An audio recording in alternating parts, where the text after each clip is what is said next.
Assalamualaikum warahmatullahi wabarakatuh. Bismillahirrahmanirrahim. Rabbi shrah li sadri wa yassir li amri wahlul 'uqdatam min lisani yafqahu qawli. Allahumma shalli wa sallim wa barik ala sayyidina Maulana Muhammadin wa ala alihi wa sahbihi ajmain amma ba'du. Jadi di antara mukjizat Al-Qur'an niku kamalul bayyinah. Kalau memberi penjelasan itu sempurna. Sehingga ulama mengatakan imanul muqallid, imannya orang-orang yang asal ikut kiai, asal ikut guru, asal ikut buku, itu mukhtalaf alaih. Bahkan saya sendiri cenderung mengatakan iman itu tidak diterima. Karena manusia dibekali akal, inginnya Allah itu dengan akal itu dia punya kepermanenan iman, punya kepermanenan iman, dan dengan itu dia imannya mujma' alaih, mesti diterima oleh Allah Subhanahu wa taala karena binnadzari shahih, dengan logika yang benar. Dan logika yang benar itu gampang sekali. Beberapa ulama tentu tahu sekali, bukan sekedar tahu sekali karena itu diajarkan Allah dan Rasul. Misalnya begini, kata Allah, saya kalau baca ayat-ayat ini itu sering nangis karena Allah yang Tuhan itu sebenarnya tidak butuh kita. Seorang lagi, Allah yang Tuhan itu tidak butuh kita, juga tidak butuh iman kita. Tapi Allah ingin hambanya itu berakal ya, karena agama itu liqaumi yaqilun, sehingga berpikirnya benar. Misalnya gini kata Allah, enggak apa-apa kamu menuhankan selain saya itu tidak apa-apa kata Allah. Enggak apa-apa Yesus kamu katakan Tuhan, enggak apa-apa kamu katakan batu Tuhan, enggak apa. Tapi tolong prosedur atau persyaratan menjadi Tuhan itu kamu lengkapi, yaitu punya prestasi menciptakan langit dan bumi. Kalau tidak semua surun semen kata Allah, sementing urun. Jadi sebetulnya itu kan rasional. Misalnya nggak apa-apa kamu merasa jadi presiden atau gubernur atau jadi wali atau jadi apa, yang penting prosedurnya dipenuhi. Itu kayak apa Allah baiknya pada kita. Sehingga saya berkali-kali, makanya menurut saya orang alim itu wajib memaklumatkan kalau dirinya alim, supaya jelas aturan mainnya. Yang dilarang Allah itu kan memaklumatkan alim, kemudian ingin hadun nafsi, ingin salami template, dicucuk, dihormati, itu kriminal. Itu orang alim gendeng, sudah gendeng sekali. Karena khasnya orang alim itu tentu cari ridhonya Allah, bukan ridhol khalqi, bukan ridhonya makhluk. Makhluk itu la syai', ada siapa-siapa. Dan kita harus baku seperti itu.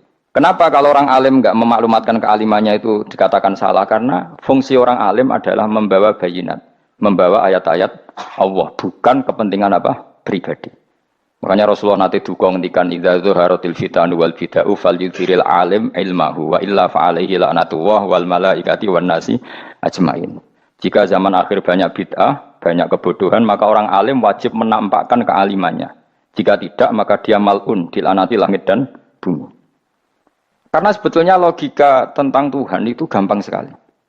Saya ulang lagi ya. Saya punya sekian contoh betapa tauhid itu mudah. Jadi kalau ada orang bilang ikhlas itu angel, Gus, ya dia sendiri goblok karena nggak tahu logika apa. Ikhlas itu justru gampang. Misalnya kamu ngamal demi manusia itu umurnya hanya berapa coba? Kan pasti mati. Lalu kalau dia mati tidak berkutik, bagaimana Anda bersandar sama seseorang yang mati dan tidak berkutik? Sama-sama bersandar sama zat sing al-hayyul qayyum, sama zat yang abadi. Kamu latih terus akal kamu. Misalnya saya punya jamaah banyak, mereka itu kan nggak jelas surganya. Kok harap-harap syafaate piye? Soalnya jamaah aku mlebu neraka kabeh. Kan enggak mungkin nyafaati saya. Atau mereka mlebu swarga kabeh, wis do sibuk kelon mbek widadari. Mungkin ya ndak ngurusi saya. Jadi dua kemungkinan itu sama-sama ndak ngurusi saya. Mlebu neraka ya rasa nyafaati, kan mlebu swarga do sibuk napa? Ngeloni widadari karena trauma di bocah elek, melarat macam-macam. Sehingga kiainya saja wis ora takok Gus nang ndi wis ora takok. Wis ribet dhewe no. Nah, tentu saya juga sibuk sowan pangeran sudah itu makom saya sudah sibuk sowan pangeran. Kowe pesta seks sing kula sowan pangeran. Wa swargame ayate pokoke inna ansa'ana gunna napa? Insa'a faja'alna gunna. Abkaro bar kelon dadi perawan neh berarti keloni berarti. Repot. Kula insyaallah melok daftar sing fa'ama in kana minal muqarrabin farahu wa rayhan. Jadi surganya muqarrabin itu enggak ada sifatnya. Di situ enggak dibakas bidadari makan-makan enggak, tapi farahu warakan, satu surga yang sifatnya rohani karena nggak bisa disifati. Tapi saya daftar di situ ya hanya beberapa jam, baru juga bungkon. Sawangane kok taruh rasane wong ayu juga keberatan. Ya tapi saya tentu punya dua kelas, punya kartu premium dan ekonomi. Saya enggak tertarik lah daftar yang premium dok, nanti repot apa. Saya itu sering nangis kalau baca ayat seperti ini. Bagaimana Allah yang Tuhan, kemudian tidak butuh apa-apa. Tapi Allah saking baiknya itu membuat tatanan logika kita. Saya tidak akan bosan-bosan sampai sowan Allah. Bahkan andaikan saya masuk surga dengan faham ini, saya milih faham ini. Karena faham ini itu menguntungkan agama. Li'ilai kalimatillah. Sementara masuk surga itu hadun nafsi. Banyak ulama mengatakan Kenapa Anda tidak ingin mati? Padahal Anda mati masuk surga. Katanya, saya takut kehilangan momen sujud. Karena sujud adalah hak Allah, sementara surga itu hakun nafsi, keinginan saya. Tentu saya mendahulukan hak Allah ala hakin nafsi. Itu makam-makam yang, dan itu nggak bisa kamu copy paste. Orang yang pada kelasnya akan merasakan seperti itu. Dan kamu tidak perlu minat, malah paham. Jadi sudah dengar saja, apa? Dengar saja. Begini misalnya, saya berkali-kali bilang, kenapa ulama dulu, saya ini kan di Sarang juga ngajar tauhid, dulu saya ngajar kubrul yakiniyat, di beberapa madrasah, termasuk di Sidogiri saya juga ngajar tauhid. Di sini saya ngajar tafsir, tapi yang saya titikkan juga tauhid. Begini, saya hidup di dunia ini, terutama saya memang ingin menerangkan tauhid, sebagaimana Allah menerangkan. Begini ya, Jubair bin Mut'im, saya tidak bosan-bosan cerita ini, Jubair bin Mut'im itu termasuk dahiyatul Arab, cerdas-cerdasnya orang Arab. Dia ditunjuk sebagai negosiator untuk membebaskan Asra Badrin, tawanan perang Badar yang kalah dan ditawan Rasulullah dan para sahabat. Kemudian harus ditebus dengan uang. Oke, disepakati. Terus singkat cerita Jubair bin Mut'im itu datang ke Madinah. Dulu karena tidak ada hotel, tidak ada penginapan, ya memang nginepnya orang musyrik itu di masjid. Ya sehingga itu lazim saja. Kamu tidak usah jadi liberal kemudian bilang musyrik boleh di masjid, ya tidak perlu seperti itu. Kamu juga tidak perlu goblok mengatakan nggak ada ceritanya orang musyrik nginep di masjid, karena ya ada tarehnya seperti itu. Jadi tidak perlu goblok, ya tidak perlu liberal. Paham ya? Kalau kamu bilang, wah, nangono wong musyrik oleh nginep di masjid, kamu liberal. Padahal konteksnya dulu memang nggak ada hotel. Tapi kalau bilang nggak sama sekali juga goblok, karena sejarahnya pernah ada. Milih di goblok apa liberal? Apa milih jelas? Nggak milih aja, ngaco aja. 01 apa 02 apa 00. Milih mana? Goblok, liberal, nggak milih. Nah, ketika Jubair bin Mut'im itu datang, delalah Nabi itu sholat maghrib ngimami. Nabi baca surat Wattur wa kitabim mastur fi rabbim mansur wal baitil ma'mur. Kemudian di pertengahan surat At-Tur itu kan ada ayat yang menurut saya itu sangat bagus. Sehingga di kamar saya, di rumah saya itu tak figur ayat itu. Bahwa kita harus dilatih berpikir. Kata Allah memulai argumentasinya, am khuliqu min ghairi syai'in. Apakah kejadian alam raya ini seisinya tentu diciptakan tanpa sebab. Misalnya begini, alam raya ini kata orang nihilisme atau komunis atau orang-orang paham nihilisme, itu kan dimulai dari ketiadaan. Logika ini kan goblok sekali. Berarti kalau alam ini kadung wujud, kamu kan tahu kan langit bumi sekarang kan wujud. Ya, langit bumi sekarang kan jelas wujud. Berarti logikanya adalah al-adamu yakhluqu makhlukon, sesuatu yang enggak ada menciptakan sesuatu yang itu kan aneh. Di mana-mana al-adam ketiadaan itu tidak mungkin yakhluqu syai'an atau yu'athiru syai'an. Di mana-mana ketiadaan itu tidak mungkin mengefeki sesuatu yang ada. Wong kamu sebut tidak ada itu berarti tidak mungkin bisa berbuat apa-apa kan namanya tidak ada. Sekarang alam raya ini dimulai dari ketiadaan. Terus kamu simpulkan sesuatu yang enggak ada menciptakan yang ada, itu gendeng apa enggak? Oh, gendeng sarap itu. Orang usah dipatahin wong gendeng, sebarno yang mau mati dewi. Jadi makanya Quran menanyakan mereka, am khuliqu min ghairi syai'in. Apa alam yang kadung wujud ini kemudian disebabkan oleh sesuatu yang tidak ada? Lalu kalau sesuatu yang ada pasti diwujudkan oleh yang ada. Nah, karena yang ada ini pencipta harus berstatus super. Nah, super ini oleh ulama disebut wajibil wujud. Maka Allah bersifat super, wujud yang paling prima, yang kausa prima. Karena pencipta tentu kelasnya harus di atas yang diciptakan. Makanya disebut, ulama dulu menyebut Allah itu apa? Wajibil wujud. Karena pencipta tentu lebih dahulu. Maka harus disifati awal atau qadim. Awal atau qadim. Kayak apa Allah mendidik kita? Am khuliqu min ghairi syai'in. Terus Allah bilang gini, ya gak apa-apa, yang menciptakan gak saya, gak apa-apa kata Allah. Tapi amhumul khaliqun, kamu saja yang menciptakan, gak apa-apa. Tapi syaratnya kalian juga harus merasa pernah ikut menciptakan langit bumi. Am khalaqus samawati wal ardh. Jadi, enggak apa-apa kamu merasa Tuhan, enggak apa-apa. Yang penting kamu merasa ikut nembok langit, ikut ngecor apa? Langit. Jadi pokoknya ikut bikin. Terus kata Allah, bala yukinun. Kamu tak suruh merasa menciptakan langit bumi, kamu juga enggak merasa iya. Memang ya mereka merasa enggak kan? Akhirnya Jubair bin Mut'im saking enggak kuatnya. Am khalaqus samawati wal ardh bala yukinun. Amin dahum khuzun. Sama Allah dibombardir seperti itu. Dia datangi Rasulullah, ya Muhammad, logika itu tidak meninggalkan akal saya. Matarok tali akli nasihan. Akal saya habis Muhammad. Saya iman saja. Saya tidak cukup punya logika untuk melawan argumentasi ayat yang kamu baca. Saya iman saja. Terus iman. Makanya kalau ada logika nihilisme bahwa sebelum alam ini adalah ketiadaan, lalu pertanyaannya bagaimana mungkin ketiadaan menciptakan yang ada? Di mana-mana ketiadaan itu la yu'atsiru syai'an wa la yakhluqu syai'an. Jenenge wae tiada. Tiada itu ya enggak ada fungsinya, ya enggak ada efeknya, enggak ada prestasinya. Ya pokoknya namanya enggak ada ya enggak ada. Nah, ini penting saya utarakan.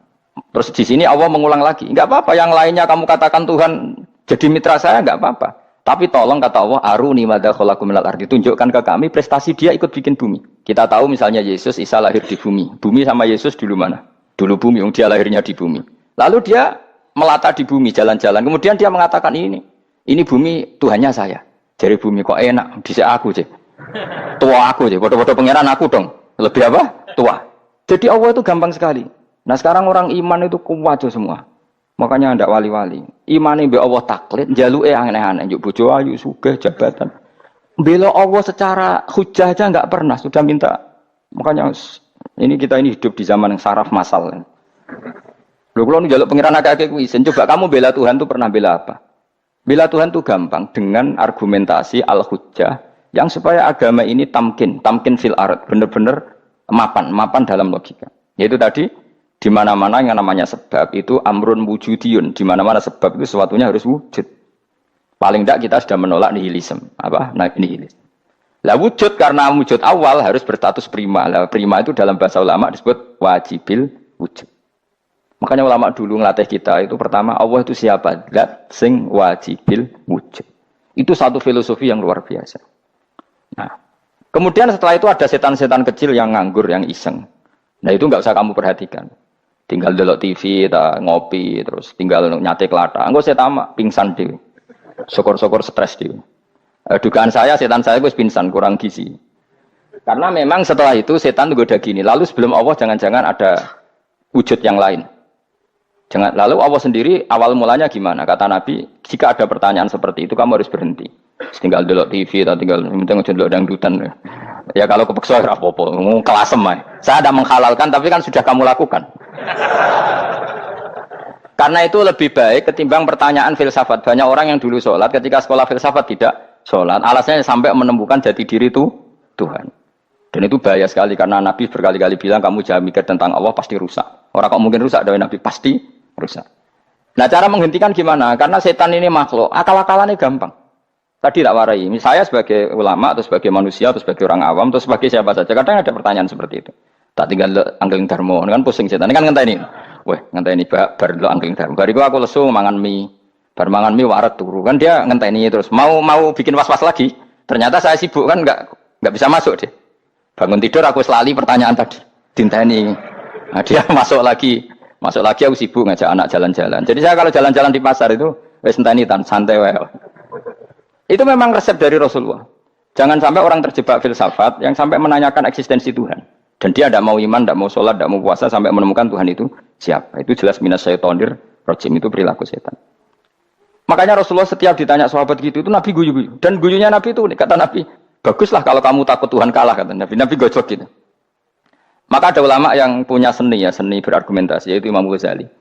Jika setan tanya kamu lalu sebelum Allah jangan-jangan ada wujud yang sebelum Allah. Kata Imam Ghazali, ya itu saja yang Tuhan. Yang Allah ini enggak jadi Tuhan. Ya berarti wujud sebelum Allah itu yang benar-benar Allah. Kalau kamu bayangkan lagi, jangan-jangan sebelum itu ada wujud lagi. Ya itu saja yang benar-benar Allah. Sehingga tetap Allah itu menang terus. Paham ya? Yang jelas jangan sampai didahului Adam. Karena kalau didahului Adam lebih ngeri lagi. Karena sesuatu yang enggak ada menciptakan yang ada. Itu lebih buruk lagi menurut akal. Menurut apa akal? Daripada kamu nggak salim Imam Ghazali, tinggal saja ndelok tadi ndelok sinetron. Itu yang lucu aja. Tidak sing lucu-lucu. Ndelok apa mencari Tuhan. Pokoknya sing aneh-aneh, sing goblok-goblok, sing lucu-lucu, sing perane wong apa? Lha saya sering diproteksi saya. Gus Salim jenengan kok sering ndelok sinetron sing ana dialog wong goblok-goblok. Wong goblok ku menarik cara kula. Apa ya? Cara pandang itu di luar dugaan saya karena kula berkali-kali lho kalah wong goblok. Jadi makanya ini tak cerita nih, beberapa kali yang jari Gus Wak cerdas, berkali-kali kalau ambil goblok. Ada seorang santri itu ingin dibelikan bapaknya itu sepeda motor. Bapaknya wong desa, senengane ngrumat sapi wedhus. Lah menurut saya ya orang tuanya itu mampu lah, sangat mampu untuk beli itu. Pak mbok ditukokno mawon wong sepeda motor. Kata bapaknya, "Anakku nu jok mondok tak goblok, Gus." Wong njaluk kok sepeda motor, njaluk mobil ora ya goblok. Lah kok goblok, Pak? Jenenge donya iku Gus, sing lahirno donya kok sapi ku ndek anak, wedhus ndek anak jenenge donya. Di mana-mana jenenge donya sing lahirno donya. Iki donya kok mangan donya. Mergo motor iku kan tuku bensin, mobil. Iku cara dekne iku goblok Gus. Batin berarti kabeh kiai goblok perkarane tuku donya sing ngentekno donya. Cara dekne donya iku sing lahirno donya. Batin kok pinter iki batin. Untungnya saya ini ulama ya, ahli tafsir ya malu. Saya kalah itu ya malu. Tapi saya sebagai orang objektif fair, itu teori benar apa? Jadi dunia itu ya sing lahirno dunia kok mangan dunia itu goblok. Untungnya dia dengan saya itu jaraknya 5 kilo 7 kilo karena 7 kilo. Lala dia diterkon sepeda motor, aku tetap mau kalah. Pak, nanti jalan kaki saja. Karena kalau pakai motor ini kegoblokan kata saya. Terus mendingan nih, loh Gus mau kalah tadi.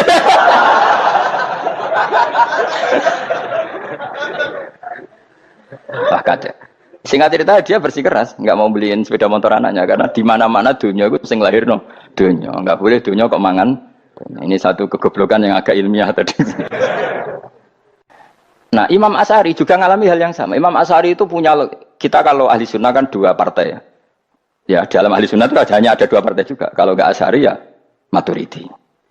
Ya, dan sama-sama alim. Ya kalau terpaut ya paling 5%, 7% ya. Kealimannya Asy'ari dan Maturidi. Imam Asy'ari itu bikin logika yang jelimet seperti saya sekarang ini, logikanya yang jelimet tapi permanen. Jadi yang saya ajarkan tadi itu logika yang jelimet tapi apa? Permanen. Karena tadi alam raya ini kadung wujud. Kalau kadung wujud pasti pewujudnya yang menciptakan wujud pasti adalah kewujudan. Karena al-adam la yu'athiru syai'an. Di mana-mana kenihilan tidak yu'athiru syai'an. Ya sepakat ya, gampang kan? Tentu wujud ini prima disebut wajibil wujud. Lalu Imam Asy'ari itu bersikeras kalau imanul muqallid itu tidak diterima. Banyak keberatan ulama, tapi Nabi nyatanya yaktafi bi imanil Arab al khalina anin nadur. Nabi nyatanya mencukupkan imannya orang-orang Bedui yang mereka itu kayaknya tidak bisa mikir. Ya, Nabi yaktafi bi imanil Arab itu wong desa al khalina anin nadur yang mereka itu tidak bisa apa? Berpikir. Ingat cerita Imam Asy'ari survei. Coba ayo kita tanya orang-orang kampung. Ternyata kegoblokan orang kampung itu ya ilmiah, masyhur itu. Imam Asy'ari saja harus belajar dari wong awam, wong goblok-goblok. Kita kok ingin ya Badawi bima araf tarubbak. Kowe kok iman be Allah itu bima araf tarubak. Lalu kamu tahu Tuhan kamu atas nama apa? Dengan logika apa? Jawabnya enak. Al-ba'ratu tadullu 'alal ba'ir wa atharul aqdam yadullu 'alal masir. Angger ana tletong ya ana ontane. Angger ana bekas delamaane wong ya ana sing bar liwat. Jadi misalnya ada bekas teracak anjing, berarti anjing habis liwat. Ada bekas apa ular ya berarti ular harus liwat. Ada bekas teracak manusia ya berarti manusia habis liwat. La wa hadzal alam atharun min athari qudratillah. Alam iki bekas, mesti ono sing gawe. Jadi Mas Ari pinter juga, mesti logikane gak jelimet tapi agar ono tletong, ono sapine. Ono teracake wong berarti ono sing bar liwat. Dene ngomong gampang wa asarul aqdam ya dulu alal masir. Nah, terus Imam Asy'ari habis itu ngendikan, ya sudahlah dengan logika apa saja. Meskipun karena zori hadal Arabi sebagaimana cara berpikir Bedui ini, sementing ada nazar. Apa ada nazar. Ya nazar apa saja. Misalnya orang ahli matematika mungkin bilang angka dimulai dari 1. 0 itu akal-akalane Khawarizm. Mereka ini kebingungan nulis 10.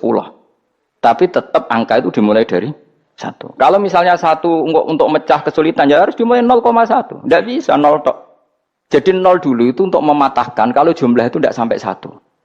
Tapi faktanya jumlah itu kan pasti 1 karena dimulai dari wajibil wujud. Khawarizm itu ya pintar matematika. Saya juga punya ilmu hisamnya Khawarizm. Itu kan dia karena kebingungan angka pecah. Misalnya 1 tidak sampai 2. Mau tidak mau harus ditulis 1,5 misalnya. Paham ya? Lalu kalau sebelum 1, tetap dia harus 0,5. Lalu hakikat 0,5 itu kan bagian dari wujud apa bagian dari Adam? Tetap bagian dari wujud. Jadi 0,5 itu kan khayal kuliah. Tawari ya. Mungkin saya ada ahli matematika ala wong kampus. Tapi saya tahu kan ala Islam itu lebih gampang. Misalnya gini. Sesuatu itu kadung kamu putuskan itu satuannya 1. Tentu ketika separuh kamu katakan baru separuh. Tapi sebetulnya ketika satuan itu kamu katakan 10, yang separuh itu sudah 5. Itu kan terserah sing bagi, napa? Terserah sing bagi. Ya iya dong, misalnya 1 juta, 5 nya artinya apa coba? 500 ribu kan. Sekarang kalau 100 ribu, 5 nya jadi berapa? 50. Kalau 1,5 jadi. Nah itu kan terserah satuannya apa? Tapi tetap dari 0,5 itu tetap menunjuk sesuatu yang wujud. Yaitu 5-nya sebetulnya apa? 5 yang separuh tadi. Paham sih kalau maksud? Tetap nggak bisa sesuatu dimulai dari apa? 0. Nah, makanya kata Abdul Hamid Khan kalau dalam mendidik tauhid, itu gampang saja tadi. Alam raya ini kadung maujud, kalau kadung maujud pasti disebabkan oleh sesuatu yang wujud. Karena wujud pencipta harus berstatus prima. Lah prima ini atau premium ini kita sifati wajibil wujud. Atau kamu katakan apalah kausa prima atau musabibul asbab. Nah kelirunya kita dalam berislam itu kritiknya para ulama. Kita ini nyebut Allah dulu baru menceritakan status Allah. Kalau zaman Nabi itu dibalik. Status wajibil wujud itu kita terangkan dulu, baru yang oleh Islam itu namanya Allah. Paham ya? Kan beda, misalnya gini logikanya gini. Kamu ketemu orang ateis. Saya ulang lagi, kamu ketemu orang ateis. Terus kamu ditanya, lalu alam ini yang menciptakan siapa? Allah Jalla Jalaluh. Mesti kan tanya, man huwa Allah? Allah itu siapa? Kalau dulu Islam mengajarkan enggak gitu. Surat pertama turun apa coba? Iqra. Iqra itu enggak nyebut kata Allah. Iqra bismi rabbika. Rabbika itu siapa? Alladzi khalaq. Sebutlah nama Tuhan. Yang berhak menyandang Tuhan adalah zat yang pencipta. Itu tidak ada kata Allah. Di surat Mudatsir, surat kedua. Ya ayyuhal mudatsir kum fa'anzir wa rabbaka fakabbir. Bukan Allah fakabbir, wa rabbaka fakabbir. Sehingga cara berpikir gini dibalik. Sebutlah Tuhan kamu. Tuhan itu siapa? Yang berstatus Tuhan adalah zat yang berstatus pencipta. Nah, lalu pencipta ini oleh Islam dinamai Allah. Kalau orang ateis kamu langsung bilang Allah, man huwa Allah, berarti pertanyaannya Allah itu siapa? Lalu kamu jelaskan Allah adalah pencipta, Allah adalah wajibil wujud. Tentu lebih gampang kamu terangkan. Makanya Al-Qur'an menerangkan amkhuliqu min ghairi syai'in. Manane saya di sini manane ya Allah, apa? Allah. Apakah mereka diciptakan tanpa pencipta? Tentu setelah Islam tahu itu namanya siapa? Allah. Paham ya? Kalau balen malih. Jadi sebetulnya Quran itu ngajari kita itu ilmu mantik yang luar biasa. Misalnya, ya Yuhanna su'budu siapa? Rabbakumul ladzi khalaqakum walladzina min qablikum. Sembahlah Tuhan. Tuhan itu siapa? Pencipta kamu dan pencipta orang-orang sebelum kamu. Lalu Tuhan ini oleh Islam dinamai. Tapi kalau langsung kamu bilang ke orang ateis atau orang Uni Soviet, Allah itu Tuhan. Allah itu siapa? Sebab itu di beberapa ayat dijelaskan dulu status Allah. Sifatnya Allah, keakhasan Tuhan. Yang dikatakan Tuhan adalah zat pencipta. Kalau tidak pencipta berarti tidak Tuhan. Sekarang Yesus pencipta bumi apa enggak? Enggak, karena dia lahir sudah di bumi. Begitu juga Fir'aun. Fir'aun itu kalah telak sama Nabi Musa gara-gara logika ini. Ketika Nabi Musa ditanya Fir'aun, wa ma rabbul alamin? Lalu Tuhan itu siapa? Kata Musa, rabbus samawati wal ardi. Yang nuhani langit dan bumi. Jadi Fir'aun, enggak, ma'alim tulakum min ilahin wa irisa. Jalan-jalan kemana-mana yang dikatakan Tuhan oleh masyarakat saya kok. Nah, kurang ajar Fir'aun. Terus kata Musa, ya Tuhanku yang di langit. Terus manggil Haman masyhur, ya Haman ibn li sarhal ali abluhul asbab samawati fa'attali ila ilahi Musa. Haman, bikinan saya piramida yang tinggi. Aku akan lihat Tuhannya Musa. Ada enggak di sana? Padahal misalnya munggah tenan ya pangeran ra iso didelok kan repot Nabi Musa. Wah, parah ya nggak piramida nginceng pangeran tetep ra ketok kan. Akhirnya Musa pakai logika. Ya sudah gini saja, Rabbukum wa rabbu abaikumul awwalin. Yang menuhani nenek moyang kamu yang dulu-dulu. Mau itu langsung fabuhita Fir'aun. Fir'aun itu kaget sekaget-kagetnya. Dan para penggawa Fir'aun sadar. Wah kalau Fir'aun yang Tuhan, babanya tanpa Tuhan. Kan Tuhannya balita kan gitu kira-kira. Tuhannya balita. Tuhannya barulah. Itu kan jadi logika yang mematikan. Kalau Fir'aun Tuhan berarti babanya dulu yang wujud itu tanpa Tuhan. Karena Tuhannya barulah. Ini ada Tuhan kok datang terlambat ini kan. Akhirnya para punggawanya Fir'aun iman, macam gendeng ya, Fir'aun itu gendeng. Itu pentingnya logika Rabbukum wa rabbu abaikumul awwalin. Nah sekarang orang tuh nggak belajar logika. Iman bi Allah orang mantep ning ati, cek iso diguncang setan, jalukane wis aneh-aneh. Jaluk swarga, jaluk gak mutu cara ngono. Gak mutu. Makanya banyak wali kalau ditanya, kamu masuk surga sama sholat milih mana? Milih sholat. Kenapa milih sholat? Di surga itu demi hadun nafsi saya, poya saya. Tapi kalau saya sholat itu untuk hakku. Saya sebagai hamba, identitas kesejatian saya adalah menghamba. Soal nanti Allah bikin bonus surga silahkan. Maka sebenarnya masuk surga itu ada urutannya. Sebagai orang alim saya urutannya adalah berkampanye sesering-seringnya, membuat logika supaya orang mudah ke Allah dan Rasul. Makanya di Quran itu gak ada orang disuruh masuk surga dulu itu. Ya Tuhan nafsul mutmainnah irji'i ila rabbiki. Kamu kembali ke Tuhan kamu dulu. Bahwa kamu makhluk yang butuh Tuhan. Fadkhuli fi ibadi. Kamu masuklah berstatus hamba dulu. Kesetatusan Anda sebagai hamba ini matangkan dulu. Bahwa saya ini hamba. Dibuktikan dengan suka sujud, suka ngamal, suka sedekah, suka tawadhu. Saya sebagai orang alim sebenarnya gak suka mulang. Karena takut. Nak kue pinter kok nyanyi aku. Nak goblok sawangannya metodeku gagal. Kan dua-duanya ini merugikan saya sebetulnya. Saya ulang lagi ya. Nak pinter kayak nyanyi aku. Kan ya mungkin juga. Senajan rodok mokal mungkin. Sanggep aja rodok mungkin. Pemana nak sing ndik kan yo, biasanya hasud wong ndik. Mau itu sebenarnya rugi semua, tapi Allah yang memerintahkan hak wong alim kudu mulang. Perhitungan itu tak buang semua. Sing ape nyanyi nggih monggo, sing tetep goblok nggih. Monggo, sebagai Allah ngutus mulang ya napa? Mulang. Meskipun tadi potensinya itu dua-duanya buruk, sing alimnya ini.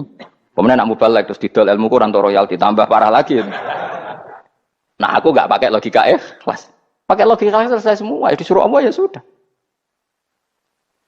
Seorang lagi ya, makanya saya minta ya, surat Tur itu dibaca. Makanya baca Quran itu jangan terlalu egois, jaluk swarga. Statusnya dulu itu fadkhuli fi ibadi, kehambaan Anda posisikan yang mantap. Lagi wadkhuli jannati. Sekarang enggak, dibalik orang ini masuk surga dulu. Kayak surga di kapling. Terawih arang-arang wae jaluk Lailatul Qadar. Lailatul Qadar wis kliwat. Wingi wis Dzulhijjah wingi kan Pak. Sebagian ulama berpendapat Lailatul Qadar itu fi kulli sanatin. Apa fi kulli? Karena Lailatul Qadar berdasar nuzul Quran, dan nuzul Quran itu bisa saja hari Arafah, bisa hari apa. Ada ulama mengatakan Ramadan, tapi bisa tanggal 1. Nah, kamu kan pemalas, ikut yang partai 21, 23. Karena kan wis akhir-akhir kan wis enteng ya. Sebenarnya Anda milih 21 berdasar ilmu apa berdasar enak anak terbatas waktunya kan? Kan lebih sempit apa? Lebih apa? Sempit. Ya saya ulang lagi ya. Jadi Allah kalau mengajarkan hujah itu gampang sekali ya. Tadi amkhuliku min ghairi syai'in. Enggak apa-apa saya ada Tuhan kata Allah. Tapi kamu harus punya logika. Alam raya ini diciptakan tanpa pencipta. Mau enggak kamu punya logika seperti itu? Bahwa alam ini yang wujud diciptakan oleh sesuatu yang tidak wujud. Mau enggak kamu punya logika itu? Enggak mau kan? Namanya wujud tentu diciptakan super wujud. Dan super wujud itu wajibil wujud. Dan itu Tuhan kita yang oleh Islam dinamai Allah. Bang, makanya nyebut Allah itu di surat-surat awal Quran enggak ada. Coba. Awal surat Quran itu surat apa coba? Iqra kan? Iqra itu ada enggak kata Allah? Enggak ada. Iqra bismi rabbika. Rabbika itu siapa? Allazi khalaq. Surat Mudatsir sama. Ya ayyuhal mudatsir qum fa'anzir wa rabbaka fakabbir. Ya sudah seperti itu. Ya ayyuhan nasu ubudu rabbakum. Rabbakum itu siapa? Allazi khalaqakum. Nah, kita ini keliru metode. Pemene wong tukang wiridan Allah. Tapi ora roh Allah iku sing sapa? Ya dia Allah. Dia nyifati Allah mau sing ngekei swarga, sing ngekei dhuwit, sing ngekei widadari. Jadi Allah disifati sesuai selera yang menguntungkan dia. Bahwa Allah ini yang ngampuni saya, kemudian saya masuk surga, kemudian ngeloni widadari. Makanya kalau dia jadi wali tak demo. Tak laporkan MK pokoknya. Tak suluh. Karena ini wali pecundang. Bagaimana mungkin calon wali pikirannya khadun nafsi? Kalau lama gak gitu, mendikan Allah itu zat paling penting di dunia. Maka akan saya maklumatkan di dunia bahwa orang kembali ke Allah. Caranya gimana? Akan saya kenalkan Allah lewat logika. Caranya apa? Kita sifati wajibil wujud. Kita sifati rabbukum wa rabbu abaikumul awalin. Dengan sifat-sifat yang semuanya mengarah ke dikjayaan Allah Subhanahu wa taala. Iku jenenge kowe bener-bener ulama. Iku disebut bal wa ayatum bayyinatun fi suduril ladzina utul ilm. Makanya ulama itu orang yang luar biasa. Sampai disebut innama yakhshawaha min ibadihil ulama. Ahli ibadah itu rapati wedi pangeran. Masuk wiridan istighfar nangis rapati wedi pangeran, gayane tok nangis. Karena sebenarnya dia nangis wedi ra mlebu swarga. Mlebu swarga gak iso ngloni. Dari itu aja orientasinya itu. Makanya benar Kanjeng Nabi nak gojlok orang alim satu itu lebih utama dibanding 1000 ahli ibadah. Bahkan Nabi pernah ngendikan sangat ekstrim. Fadlul alim alal abid ka fadli ala adnakum kata Nabi. Keutamaan orang alim dibanding ahli ibadah itu sebagaimana kelas saya kata Nabi dibanding kelas terendah kalian. Padahal Nabi dengan Abu Bakar saja jaraknya sangat jauh. Itu kata Nabi fadlul alim alal abid ka fadli ala adnakum. Keutamaan orang alim dibanding orang abid sebagaimana keutamaan saya dibanding sahabat paling rendah. Karena tadi abid itu ada oportunisnya. Tapi kamu jangan benci abid loh. Karena kamu ya orang alim, orang abid. Saya saja yang kritik. Saya yang tanggung jawab di depan Allah. Orang abid itu kadang kan wiridan nganti nangis. Pikirannya apa coba? Wis rasakno mungkin apa wiridan pikiran aja. Di sepuro dosane. Terus apa kan? Mlebu swarga. Terus apa kan swarga? Aku takut. Saya aku takut. Ayo sing ape mlebu swarga apa kegiatan? Rencana pertama ya, Om. Terus gak usah munafik biasa wae. Mau inna ansa'na apa? Insya Allah kalau orang jujur apa jujur. Bandingan kalau orang alim. Orang alim itu ketika nyebut Allah itu iri ya Allah. Kenapa di dunia ini ada makhluk lain yang menandingi engkau? Saya tidak ridho. Kenapa di dunia ini ada syarik orang yang dimitrakan seperti engkau? Maka orang-orang alim ini ingin memaklumatkan bahwa la syarika lak labbaika wa huma lak baiklah syarika lak innal hamda wa ni'mata laka wal mulka la syarika lak. Sehingga para nabi itu memaklumatkan itu. Engkau saja yang Tuhan ya Allah. Semua nikmat dari engkau, semua kepemilikan ini milik engkau. La syarika lak labbaik. Dimaklumatkan ke dunia. Innal hamda wan ni'mat itu dimaklumatkan. Enggak ada kepikiran mereka masuk surga. Karena mereka ingin memaklumatkan bahwa Allah ini yang Tuhan. Sama tak ceritani Nabi Ibrahim jadi Khalilur Rahman, rumang samu kakan wiridan kaya kowe ndak. Wiridannya Nabi Ibrahim sama-sama mungkin banyak sampean. Karena sampean banyak kepentingan tadi. Wali-wali dulu kalau wiridan itu tidak sebanyak sampean ndak, tak jamin ndak. Pemene maca lelo yang 10.000 ndak biasa wiridannya. Tapi khosyahnya sama Allah luar biasa. Pertama Nabi Ibrahim diangkat jadi khullah. Khullah itu ya Khalilur Rahman itu. Itu dia wiridannya gini. Ya Allah, innahu la yahzununi alla ara ahadan fil ghairi ya'buduka ghairi. Alla ara ahadan fil ardi ya'buduka ghairi. Sama saya hafal tadi. Memang saya hafalkan. Ya Allah, saya ini susah sekali. Kenapa zat sepenting engkau? Kemudian yang menyembah engkau hanya saya. Ini tidak fair. Makhluk yang enggak penting saja punya umat. Makhluk-makhluk yang enggak penting aja jadi pusat perhatian. Misalnya artis atau presiden atau gubernur atau tokoh top. Semuanya jadi presiden. Padahal semuanya itu makhluk yang enggak sepenting engkau. Ini zat yang sepenting engkau, kemudian yang tahu kalau engkau penting hanya saya, ini tidak fair. Nangis dan nangis, ini tidak fair. Innahu la yahzununi alla ara ahadan fil ardi ya'buduka ghairi. Saya ini susah Gusti, susah sesusahnya. Zat sepenting engkau, kemudian yang tahu kalau engkau penting itu hanya saya. Wah ini tidak fair. Loh, coba kalau orang mencintai sesuatu kan gitu. Misalnya kita bojo ayu, kemudian wong liya kabeh darane elek, mangkel ora? Mangkel enggak? Kamu beli Alphard. Kamu kira itu mobil mewah. Kemudian orang nyejajarkan podo mek keri, mangkel enggak? Semua kenikmatan tuh kita nikmat karena itu diakui ya enggak? Wes gunanya apa kayak di Alphard gawe ning Gunung Kidul. Terus wong darani ngono iku padha mek keri ambek kejangke mangkel ora kira-kira. Enggak penting mewahnya ini tetap butuhnya pengakuan. Coba misalnya kamu jadi presiden hidup di dunia orang sufi. Sing darane wong penting wong saleh ahli sujud ora kakuat iki. Keteko di Barno. Karena itu dihormati situ hanya orang apa saleh. Kakuat gak? Mau kakuat gak? Atau kowe dadi artis top, teko ning daerah Gunung Kidul wong desa-desa, terus diundang lek. Oh, mangkel kae. Le bayangno.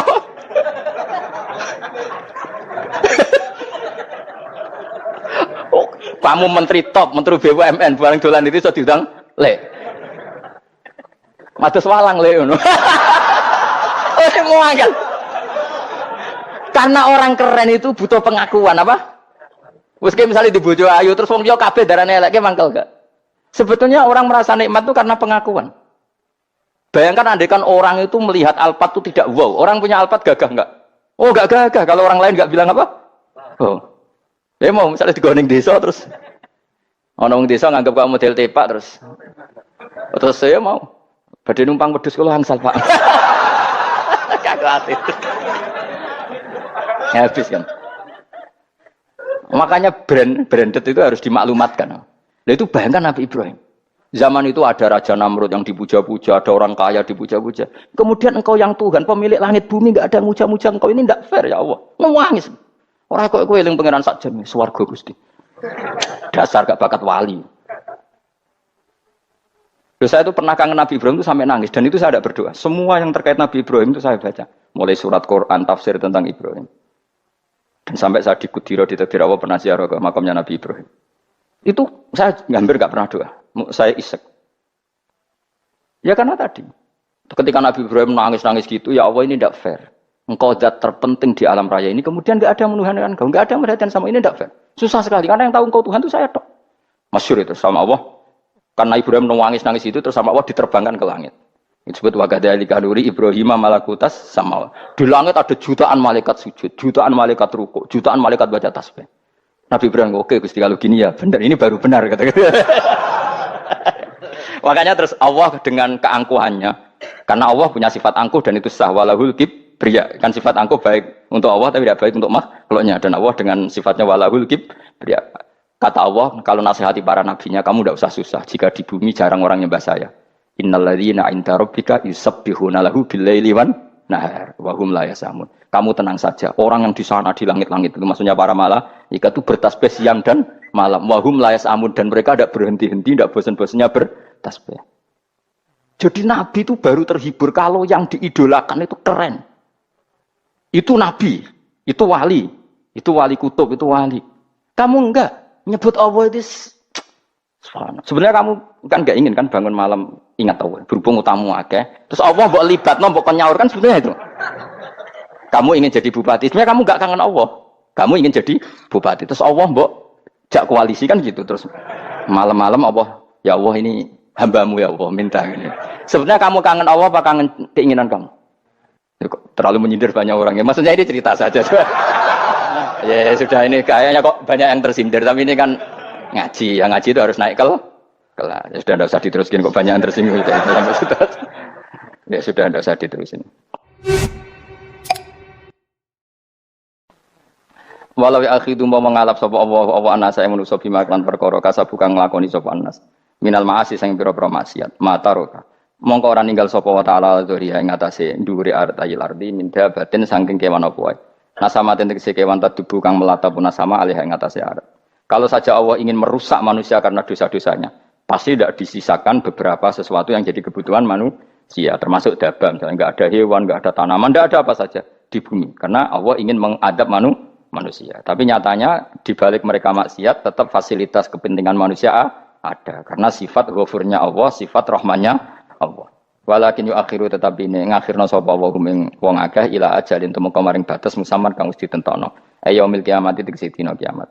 Fa idza jaa mongko nalikane teka apa ajaluhum ajale wong akeh fa inna wa mongko satuna wa ta'ala iku kana ana sapa wa bi ibadihi kan kaulan wa basiran dat sing mirsani.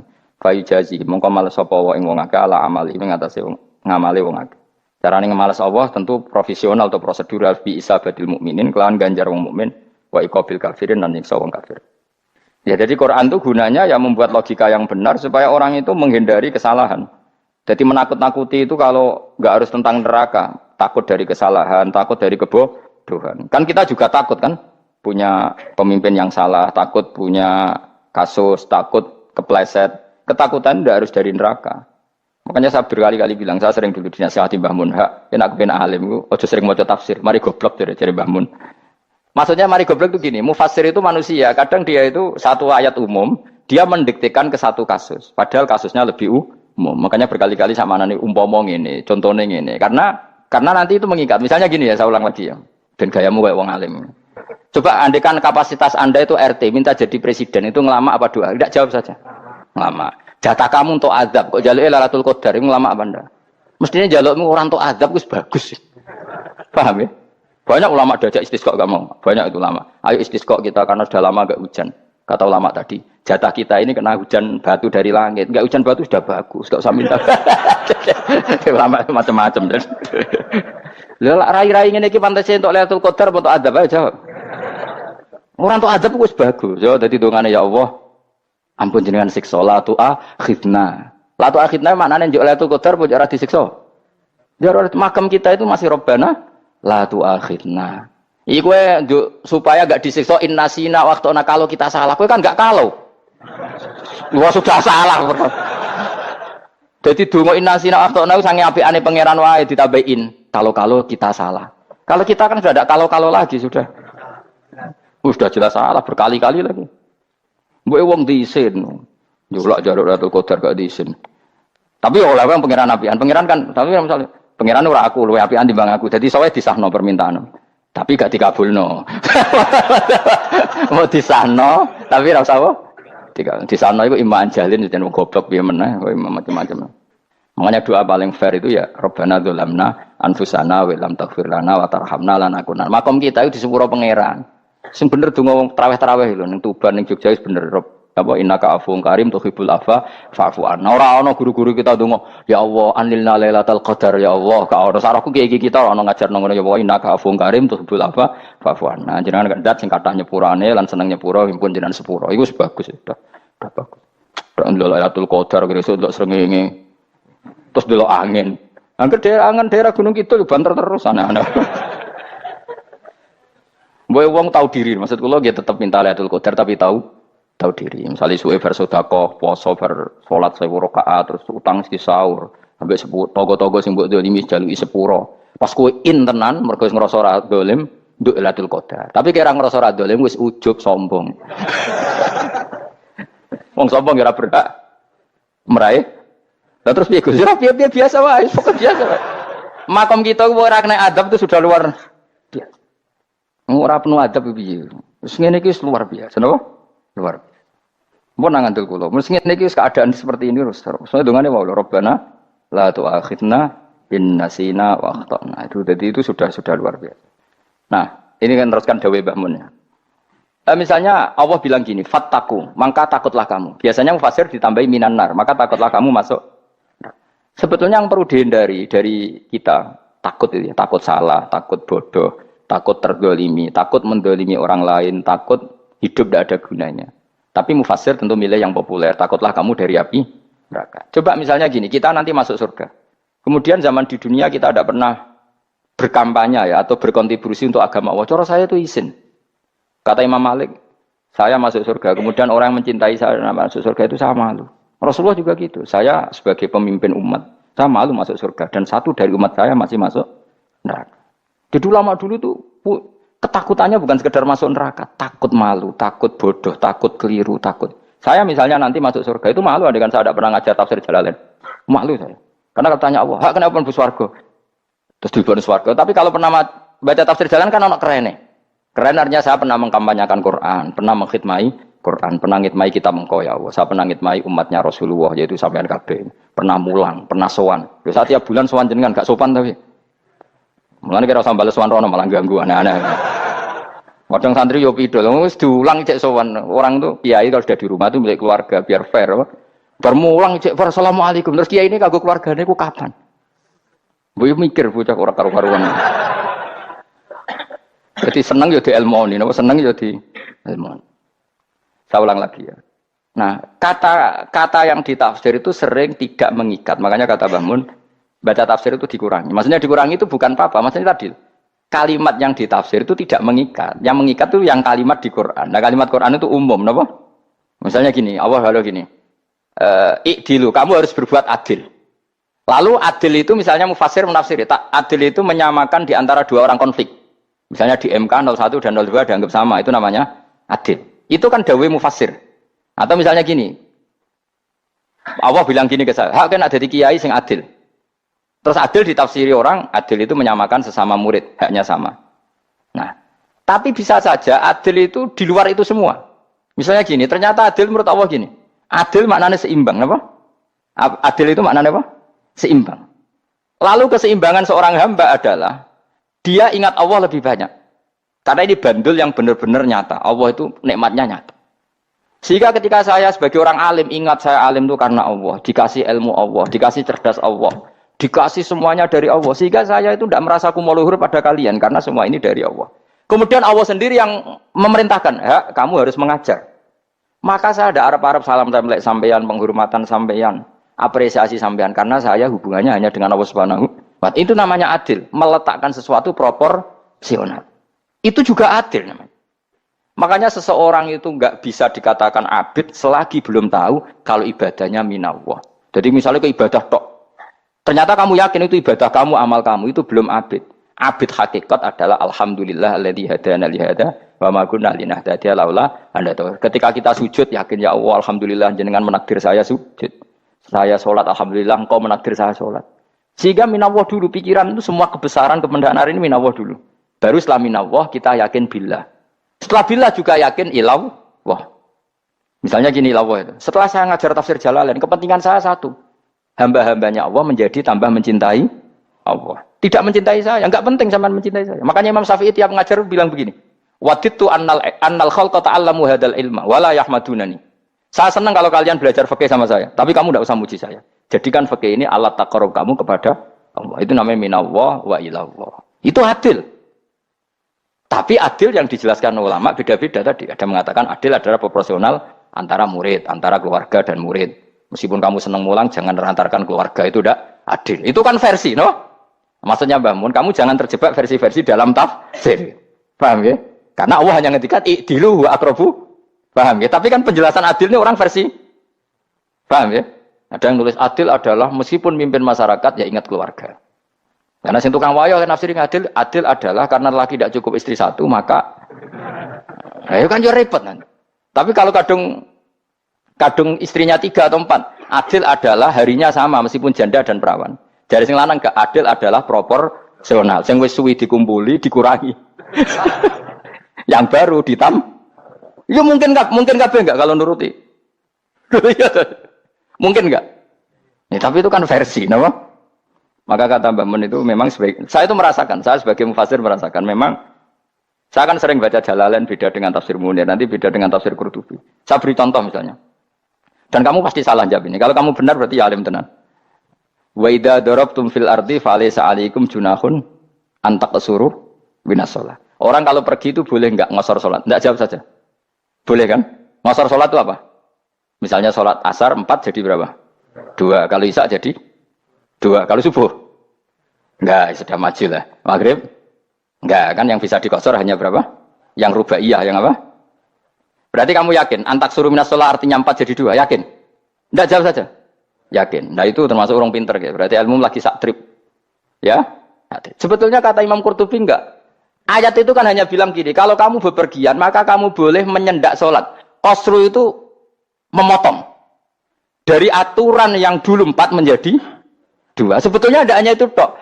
Aturan tidak boleh membawa najis menjadi boleh. Aturan harus tumak ninah menjadi tidak harus tumak ninah. Misalnya kamu sholat dalam keadaan perang, wajib tumak ninah apa boleh sambil lari-lari? Boleh sambil lari-lari. Boleh gak ketika perang kamu sholat sambil menghadap tidak ke kiblat? Boleh. Makanya antak suruh minas sholat maknanya apa? Jika kamu pergi, maka dalam konteks itu kan perang ya. Ayat itu memang konteksnya perang. In khiftum ayyaftinakumul ladzina kafar. Jika kamu dalam keadaan perang, maka boleh memangkas apa yang pernah wajib dalam aturan sholat. Paham ya? 4 menjadi 2. Keharusan menghadap kiblat menjadi tidak wajib. Membawa najis sholat sah enggak? Enggak kan? Tapi kalau dalam perang, kemudian pedang kamu ada najisnya, boleh dibawa enggak? Boleh. Jadi maknanya taksuru a'ammu min ayakuna qasra salat wa a'ammu min ayakuna wajibati salat yang sekarang enggak wajib. Semua itu namanya juga meringkas kewajiban. Berarti nak mana nih? Jika kamu dalam keadaan perang maka boleh memangkas sesuatu yang dulu wajib menjadi tidak wajib, yang dulu haram menjadi boleh. Tapi mufassir mencontohkan qasru salat hanya 4 menjadi 2. Dong ya. Oh ya, nek alim ngono tenan wis dokter tafsir san. Enggak tak iku sudah dhewe. Tapi ora perlu orang lain ngakui. Jadi itu contoh kecil. Jadi mufasir karena kebetulan dia tahunya hanya qasru salat itu 4 jadi 2, dia itu. Padahal di tafsir lain diterangkan qasru itu artinya menyingkat atau mencendak atau memangkas. Dulu wajibnya salat itu enggak boleh bawa sesuatu yang najis. Tapi kalau salat dalam keadaan perang dan pedang kamu ada darahnya boleh enggak dibawa? Boleh, bahkan Allah menyuruh dibawa. Dan boleh enggak madhep kiblat. Fa in khiftum farijalan auruk banataki fa idza amintum fadhkurullaha kama 'allamakum. Ketika keadaan aman baru salat sesuai standar. Nah, berarti kan ada qasru salat, ada pemangkasan aturan salat. Kayak misalnya begini. Dalam keadaan normal boleh enggak kamu motong pohon pisangnya tetangga tanpa izin? Enggak boleh kan? Tapi misalnya ada banjir bandang, kemudian kamu bisa selamat kalau motong itu wajib izin apa malah haram izin? Haram izin, harus kamu langsung potong. Karena kalau tanpa begitu kamu tenggelam. Dan yang punya wajib meridhoi. Kalau nggak meridhoi disalahkan syara malah. Paham ya? Jadi ini penyolongan yang wajib. Tapi tak sebab potong kayak ngelangihin. Terus gedangnya berpangan. Itu berlebihan. Karena Allah memaklumi hanya untuk ngelangi. Jebule wis menisan lah itu di luar izin syariat apa? Di luar izin syariat. Itu melampaui batas itu. Syaratnya boleh itu ghairu baghiw wala famani turra itu darurat syaratnya ghairu baghiw wala dan tidak boleh melebihi batas. Lho ora ape ngetok gedange jupuk sik sing mateng dipangan terus diketok. Ora oleh. Paham jelas ya. Makanya kalau ngaji tafsir ya saya kan berkali-kali ada makna di tafsir Imam Suyuti saya tambahi umpamane ngene. Maksudnya umpama itu supaya contoh itu tidak mengikat. Jadi yang disebut beliau itu satu dari sekian potensi ribuan contoh.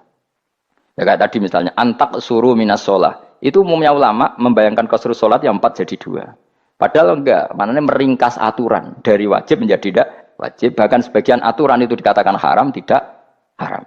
Jadi tadi misalnya bawa najis atau teman kamu mau dibaca orang kafir, terus kamu bilang, hei hati-hati, itu tidak batal kalau dalam sholat siddatil khauf. Paham ya? Jelas? Semaju lah. Malam terus dikur, lelatul. Aku wis gumen mbek wong-wong bingung ora ilmune wong-wong.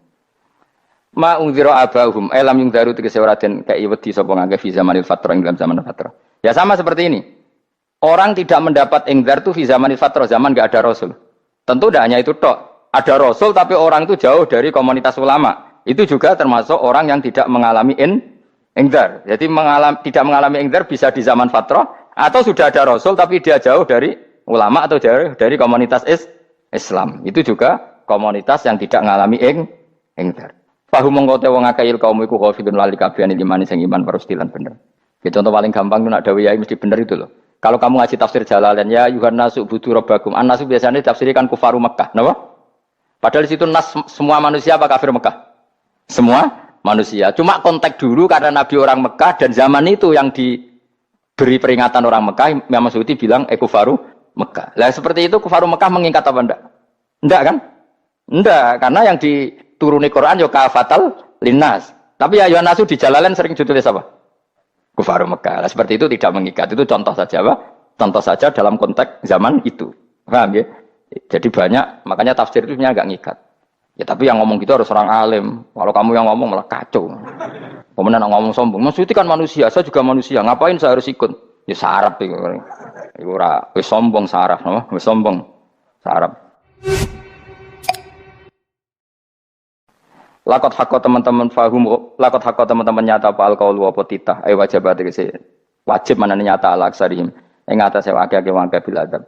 Lakot hakko teman-teman dadi nyata apa alqaulu apa titah anane adab. Wajibat tegese wajib apa adab ala aksarihim bil adab fa mongko te wong akeh la yuminu ora iman sapa akeh. Il aksaru tegese te akeh wong ora iman. Zaman iku Mas. Ya, maksudnya zaman iku. Tapi jengben nggih mboten ngerti.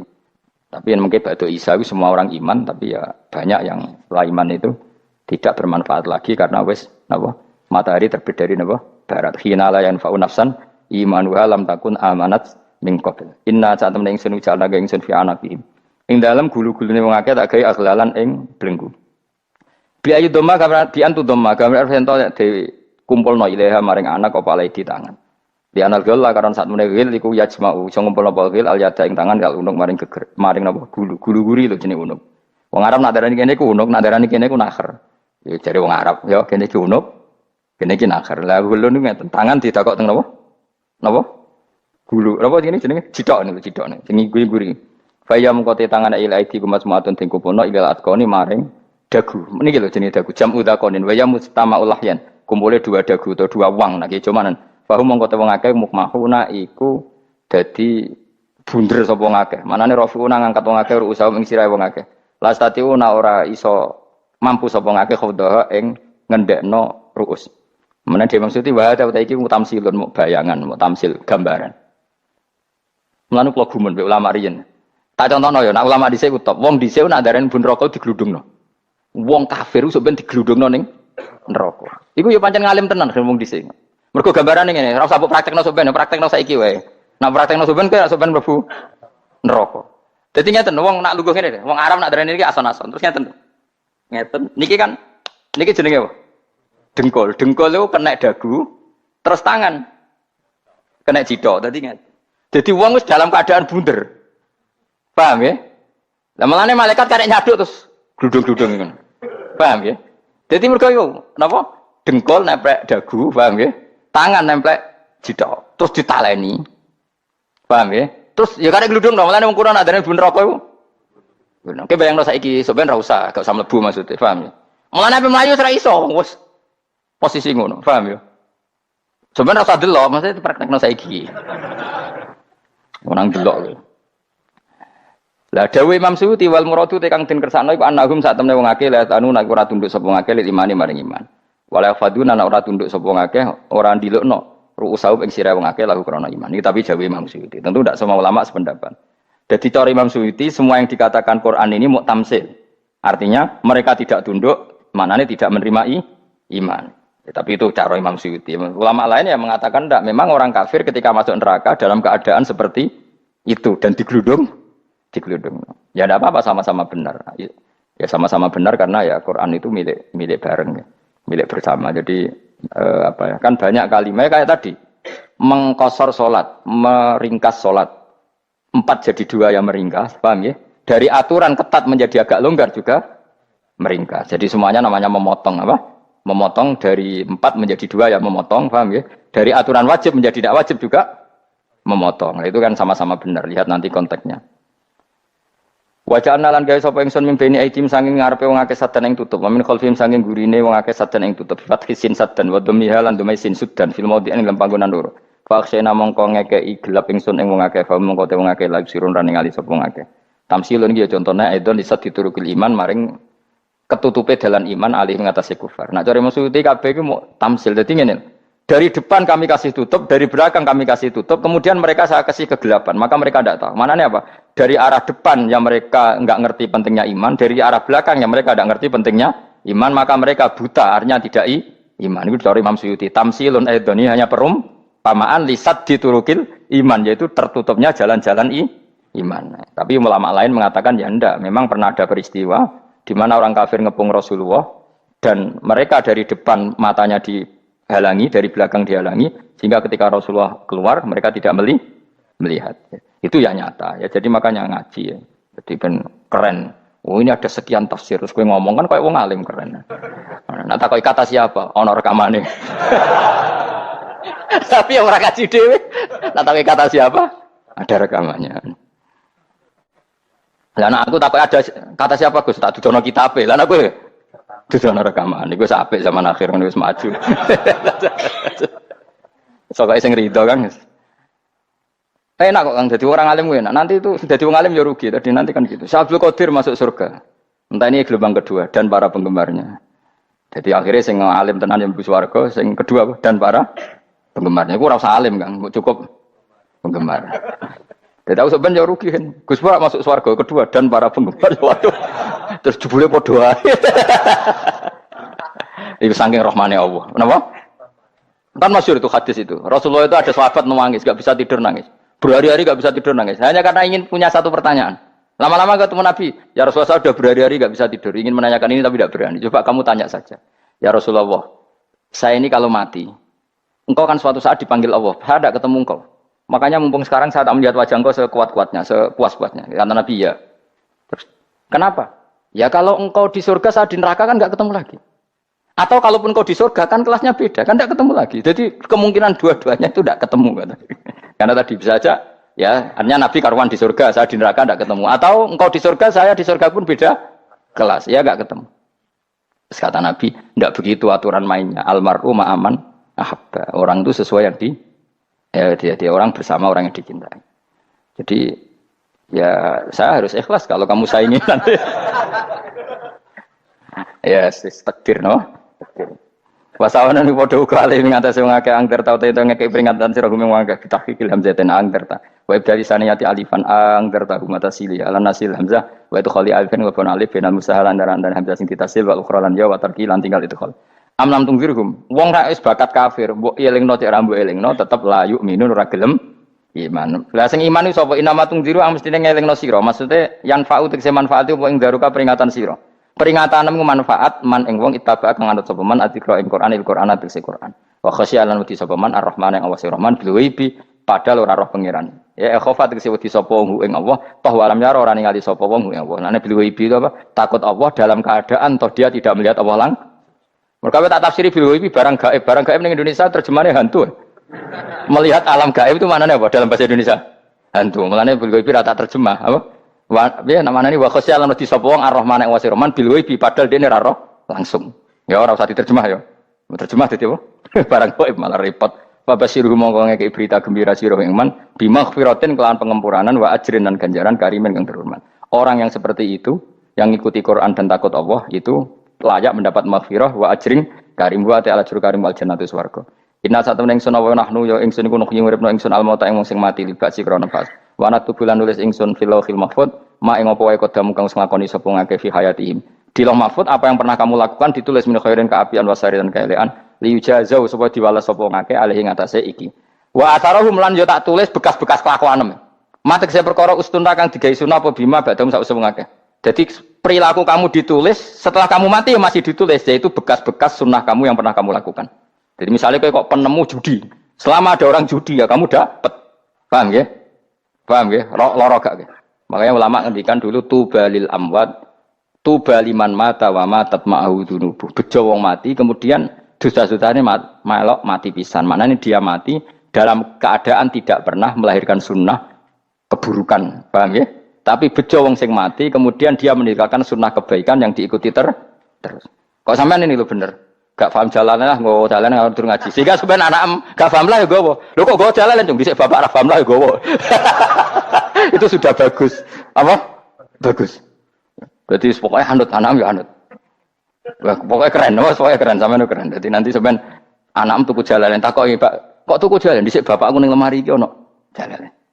Lah tapi dhisik bapak paham yo ora ya paham bodoh. Wes stop, stop. Jelas ya gitu anak tubuh mangkot damu wa atharoh. Makanya sisa-sisa amal kita, bekas-bekas amal kita semuanya adalah ditulis sampai Allah Subhanahu wa taala. Mulane kula kepengin jenengan nate syukuran, pisan-pisan nate syukuran. Pertama anak kita bisa sholat.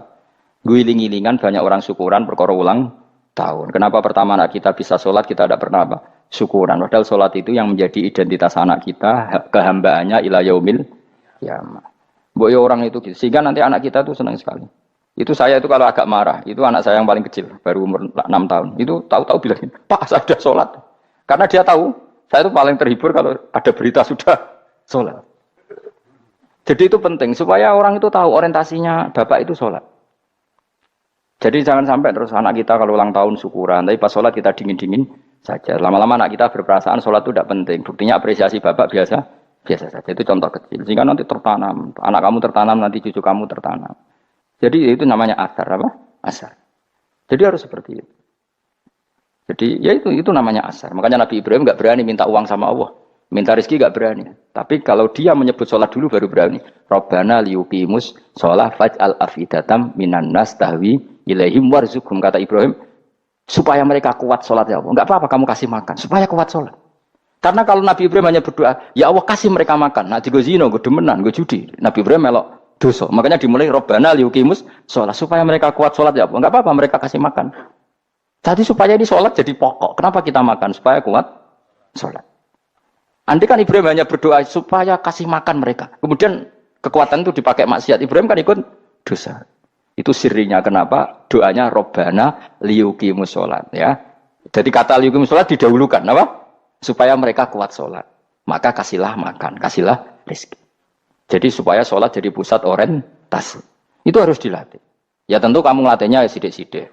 Wong anake sapa kan gitu, tapi ini kan cerita aja. Maksudnya orangnya biasa wae, maksudnya biasa wae. Maksudnya aku mau cerita. Kowe gelo ya monggo. Terus mutung ra ngaji ya monggo, gampang. Kowe ra ngaji, aku golek murid kok kowe gampang. Kowe golek guru kaya aku kangelan. Ya maksudnya sing gelem ngalah teko ini kan.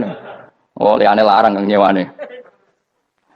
Wa asarum lan bekas-bekasnya mereka. Makanya ketika Ahmad bin Hambal itu ahli hadis karena selagi riwayatnya dia dipakai orang tahu Rasulullah itu karena ahli hadis. Bener yang paling hebat tentu qala Rasulullah. Tapi apa artinya qala Rasulullah kalau enggak diriwayatkan ulama dari ulama sampai kita. Tapi apa artinya sampai kita nak gak ono sing ngalahi maca ngene iki. Mburohno maca ngene. Paham nggih? Ayo jajal ke tuku kitab Musnad Ahmad. Nak ora roh gubedi larang ngono tok. Mergo ora ono sing maca ora ro isine, paling kenangane apa? Gubedi larang. Tapi baru kayak sing maca kemudian bisa. Ini juga asar. Coba hati kita andaikan direkam Allah, ingin kaya, ingin punya gunung, ingin punya alpat, ingin punya ini itu. Coba kalau itu nanti disetel di akhirat. Tapi kalau kamu ingin ngapalkan Quran kan setidaknya pas disetel udah keren. Ingin hafal Quran, meskipun tidak hafal-hafal gitu. Ingin hafal itu. Meskipun nanti kalau malaikatnya drengki ditambahin meskipun. Tapi insya Allah malaikat ada yang drengki. Tapi andaikan kita nanti tidak punya cita-cita ngaji, itu rekaman kita hanya itu. Ingin mapan, ingin kaya, ingin menguasai dunia. Betapa malunya kita kalau rekaman itu kita dengar di depan Allah. Padahal nanti niat ini yang dihitung. Faman kanat hijratuhu ilallah wa rasulih fa hijratuhu ilallahi wa rasulih. Orang yang orientasinya hijrah. Hijrah itu meninggalkan yang buruk menuju yang lebih baik. Hanya untuk Allah dan Rasul, maka ya dihitung ke sana. Jadi misalnya Pak Bima, Pak Aryo ngapalkan Quran, hafal-hafalnya. Tapi berarti perjalanannya ini mencari ridhonya Allah, itu ditulis. Tapi kalau kita orientasinya ingin mapan, ingin sejahtera, ya ditulis. Ini ingin punya rumah 2, ingin punya rumah di berbagai provinsi. Ini coba kalau itu nanti direkam. Terus ditanya Allah, inginnya kamu apa sih di dunia? Dan itu bisa menjadi status kita. Ngeri kan? Kita ketemu Allah dengan status tidak pencari Allah dan Rasul, tapi pencari kemapan. Itu cara Mbah Hamid untuk mendidik supaya orang itu orientasinya kepada Allah dan Rasul. Disuruh ngapalkan. Ini Pak Aryo cerita, bapaknya hanya disuruh ngapalkan apa? Rabbana dalam urusan. Itu semalam nggak hafal apa. Dan alhamdulillah nggak hafalnya ditiru anaknya. Susahnya kemarin pas ngaji sama saya di kamar saya, saya punya kantor di depan rumah saya. Ya nggak hafal apa. Bener-bener konsisten. Jadi dulu bapaknya itu ketemu Gus Mek di hotel, dia diajarin semalam nggak hafal. Akhirnya hafal lagi. Iya, tapi nunggu sekian tahun mungkin. Jadi yang penting, jadi ulama dulu itu pinter cara menuntun umat menuju Allah dan Rasul. Diajarin. Akhirnya ada dzikrul ghafilin. Penting orang itu menuju Allah dan Rasul. Setidaknya kalau direkam itu nanti saya ingin ya Allah dapat ridhomu. Kalau malam ilahi anta matlubi, wa ilahi anta maqsudi wa ridhoka matlubi. Meskipun semalam hanya dilafatkan sekali, tidaknya Allah mencatat, ya Allah engkau yang kami cari, ridhomu yang kami cari. Kalimat itu kalau terulang-ulang itu menjadi mental dan lama-lama jadi status. Daripada sebelum tidur, kapan ya sugih? Jare Pak Bima, kapan gak jadi anak buah? Engkau nanti yang menteri ya mikir, semoga gak kena reshuffle. Gitu terus pikirannya. Nah ini kan, kalau ngaji saya menyinggung, yang salah ada saya, sing ngongkor ngaji sopo. Saya makanya saya santai saja. Sampean kecewa malah bagus karena tidak ngel-ngelo saya lagi. Saya dalam hal ini itu anut mazhabnya Imam Syafi'i. Imam Syafi'i itu saya punya kitab namanya Diwanus Syafi'i.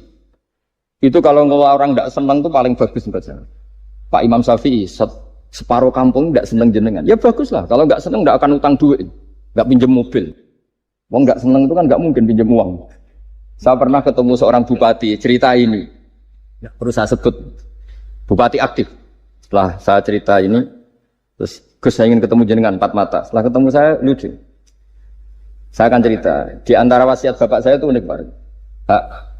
Ngelola wong gedeng gue enak. Sing ribet itu ngelola wong seneng. Jadi ngelola orang benci itu mudah. Yang ribet itu ngelola orang seneng. Itu mahal sekali. Itu dulu saya tidak paham. Bareng kenal wong seneng ngel-ngel no. Nah sing ra seneng kan sudah selesai. Akhirnya Imam Syafi'i dan separuh kampung ini tidak seneng jenengan. Ya bagus. Mereka tidak akan utang saya, minta tolong saya. Artinya orang dulu itu jadi yang seneng dikelola untuk teman kebaikan, yang nggak seneng dianggap menjadi harga itu murah. Singkat cerita terus bupati ini datang ke saya cerita. Yang jelas gak bupati Rembang, tidak ada usaha. Cerita di bawah beduk cerita. Iya Gus, rival politik saya ketika saya kalahkan itu selesai. Tapi mitra politik nanti saya kira berper. Jadi orang dulu itu segampang itu ngelola kehidupan. Artinya yang seneng ya penting, kita butuh mitra. Yang gedeng ya nggak apa-apa lah. Barokahnya gedeng itu tidak ganggu anda kan. Asal sing gedeng masih dukun santet ribet itu kalau nanti. Ketika Imam Syafi'i diceritain orang yang tadi nyium tangan jenengan, yang sama jenengan diluk hormat, di luar itu memaki-maki jenengan. Kata Imam Syafi'i, baguslah. Berarti saya wibawa, di depan saya tidak berani. Jadi beliau seenteng itu melihat dunia. Jadi orang dulu itu, makanya mereka gampang jadi wali karena radhiyallahu anhum wa radu. Jadi orang yang melihat Allah itu sudah ridho, ya sudah. Nabi Musa itu kekasih Allah, kalimullah.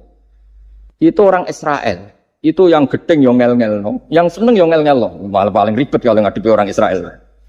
Singkat cerita Nabi Musa itu bilang gini, ya Allah, kasih saya ijazah. Yang dengan ijazah itu orang terbungkam semua, tidak bisa ngeritik saya. Tidak bisa mencibir saya, tidak bisa ngata-ngatain saya. Jawabnya Allah itu lucu. Ya Musa, hadza syai'un lam asna'hu li nafsi, fa kaifa asna'hu bika. Aku pangeran sing salah paham akeh, pemen aku kuwi mau nabi. Aku iku pangeran sing salah paham mbek aku akeh. Jadi saya ini Tuhan. Yang cara pandang tentang saya keliru itu saja banyak, apalagi kamu. Mestinya saya yang terbebas dari disalahpaham. Padahal Nabi Musa aku itu pangeran, ya darani anak di pucu, ono sing darani aku fakir, ono sing darani aku kikir, macam-macam. Orang Yahudi itu kalau rezekinya baru sempit itu bilang ini Tuhan kikir sekali. Sampai laqad sampai Allah qala alladziina qalu inna Allaha fakir. Pejabat juga gitu, kalau salah kebijakan juga dihujat. Ini tidak mensejahterakan rakyat. Itu kalau lapor Allah jawabannya gitu, kamu pejabat salah pahami ribet, saya Tuhan saja disalahpahami. Jadi orang dulu itu segampang itu ngelola hubungan dekat dengan Allah. Jadi pakai ras. Jika Kiai Hamid Pasuruan itu ngijazai orang-orang sepuh, Ada yang dikasih wiridan, disuruh ngafalkan, nggak hafal. Tadi nanti misalnya mati kok belum hafal, statusnya ini penghafal wiridan kan bagus. Daripada ngapalkan saya ingin punya rumah kayak yang di Singapura, berarti Anda menghafalkan bentuknya, pernak-perniknya. Bila perlu Anda menghafalkan nomor arsiteknya siapa. Masa Anda hafal tentang cari ridhonya Allah, hafal bangunan milik orang lain dan bayangkan punya. Kalau Anda mati pas seperti itu, berarti tujuan kamu ya untuk seperti itu. Itu famangka ada hijratu ila dunya yusibuha awimro'atin yang kihuha fa hijratu ila ma hajara ilaih. Jadi nanti kita mati itu distatuskan sesuai komitmen kita ingin apa. Itu status kita. Berarti kalau kita ingin punya rumah mewah kayak yang di Singapura, kayak yang di Amerika, kayak di Eropa, itu terekam di otak kita. Terus kita ngapalkan arsiteknya namanya siapa, itu di rumah mana. Terus kita angen-angen ada arsitek yang kita bawa ke sana supaya niru. Untuk kita loh, untuk pribadi. Nggak tahu saya kalau nanti untuk negara. Nanti tadi dibantah BUMN. Untuk negara gimana? Mungkin masih mendingan kalau untuk negara. Kalau untuk pribadi, singkat cerita akhirnya kiai-kiai dulu itu bikin gerakan hafal Quran. Sama orang-orang sepuh yang jelas secara lahir nggak akan. Tapi butuhnya adalah ini sudah punya perjalanan menuju ini. Menuju ini yang nanti menjadi status. Jadi misalnya Pak Imam ini PJ Rembang beberapa kali ngaji misalnya. Statusnya gitu. Ini ngaji sama Gus Baha, ini ngaji sama siapa. Ditulis. Dan itu statusnya karena keinginannya memahami itu. Ya dunia sambil lewat saja. Tapi kalau kebalikannya, urusan dunia detail. Arsiteknya siapa, bangunan gini habis berapa, kalau kurs rupiah berapa. Untuk pribadi. Itu detail. Pas urusan ngaji sekenanya. Kadang sampai punya guru aliran sesat apa, nggak tahu. Karena pas urusan akhirat sekenanya. Akhirnya sedapatnya. Ternyata ada guru, ada kiai, tapi dukun. Saking sekenanya urusan akhirat, tapi kalau urusan dunia makanya banyak orang ditipu oknum ya. Oknum yang sebenarnya enggak kiai, tapi ngaku kiai, sebenarnya dukun. Itu saya kadang ya seneng. Senengnya itu betapa mereka diingatkan. Urusan dunia enggak pernah ketipu, kok urusan akhirat ketipu. Berarti apa? Urusan dunia detail, urusan akhirat enggak detail. Sampai dukun bermacak kiai saja sudah bisa nipu. Sementara kontraktor asing yang mau nipu tidak bisa karena dia ngerti detail jejak rekamnya apa gitu. Tapi kalau nyari kiai sekenanya, ini tidak nyindir ngomong fakta. Ya cobalah itu diangen-angen lagi. Terus ini yang terakhir, ini khusus pada teman-teman saudara-saudara kita yang nangani khatamannya Gusme. Saya tadi ngasih naskah ke Pak Aryo supaya sampai ke beliau-beliau.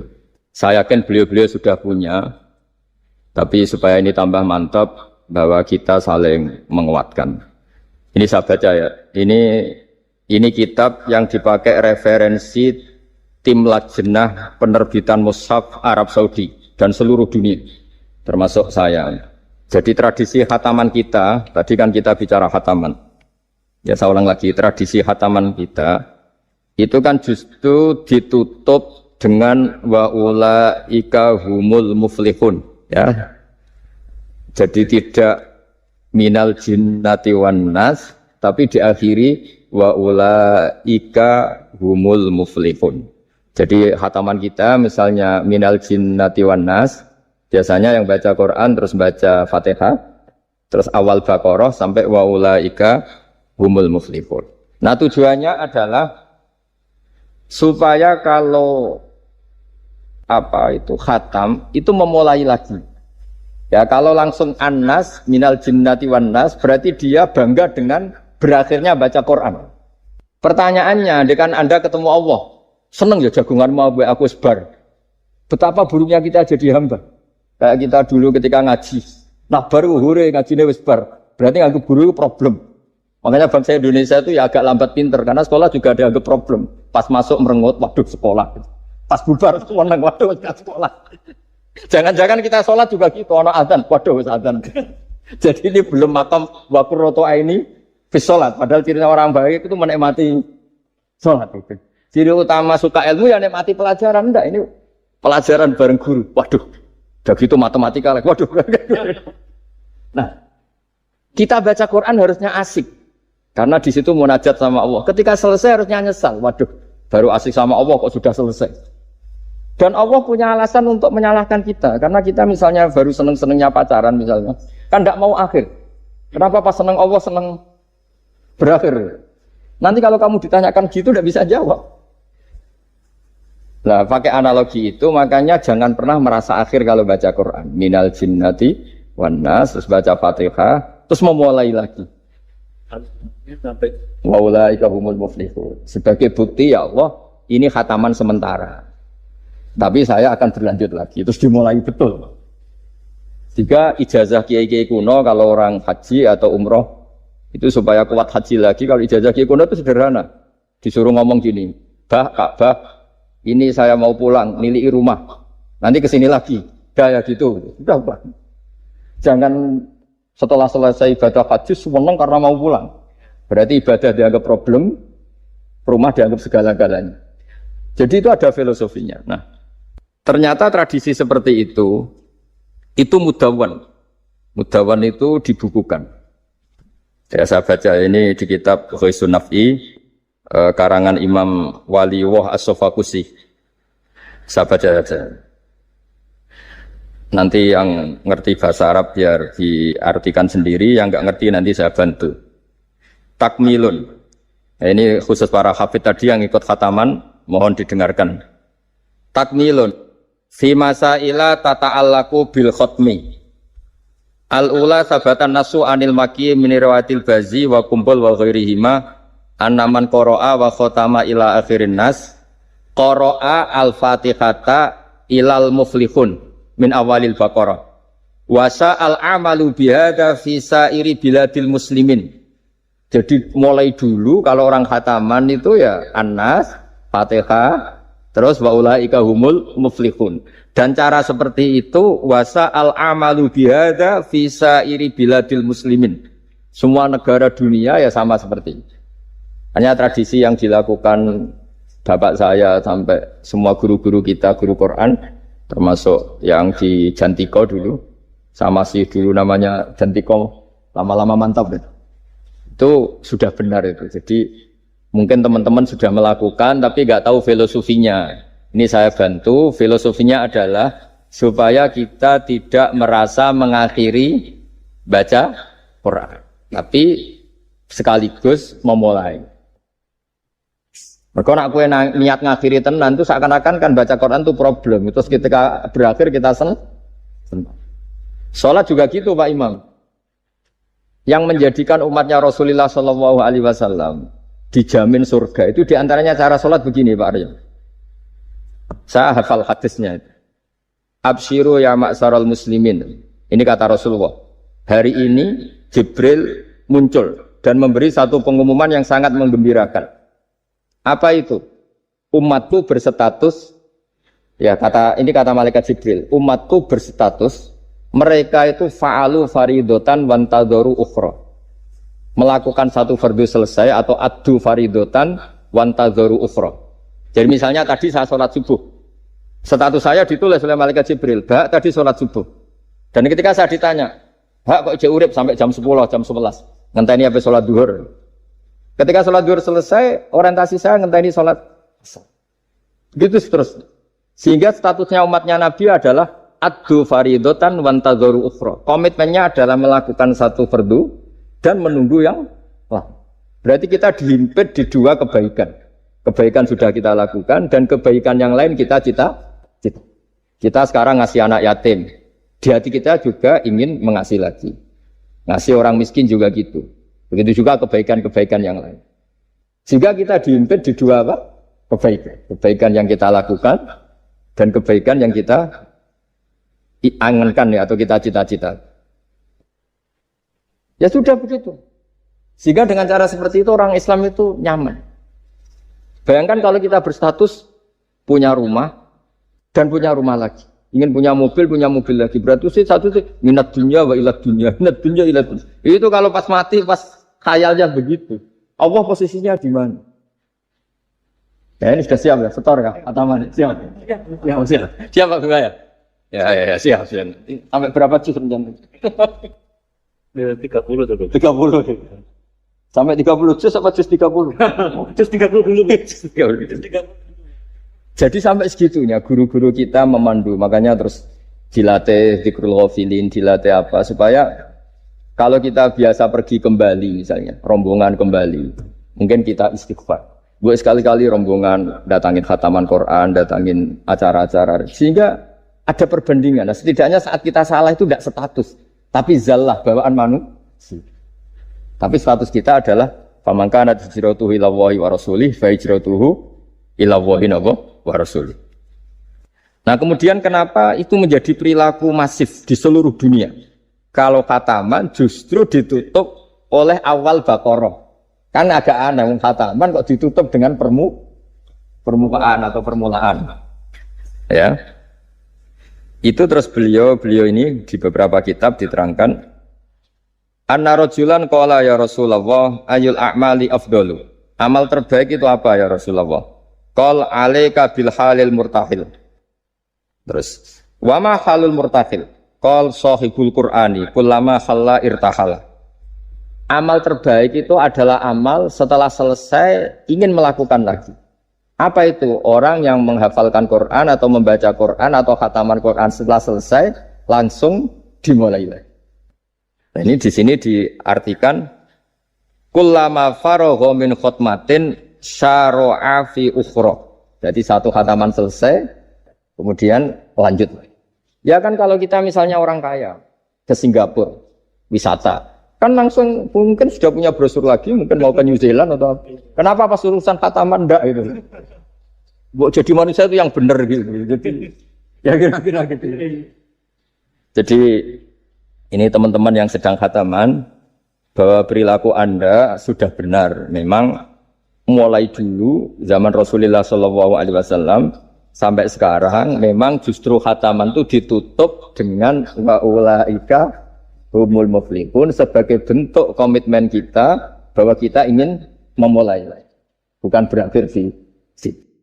Maksud saya, ya sudahlah kita begini seperti yang saya ajarkan di sini, saya sarankan supaya orang itu tahu.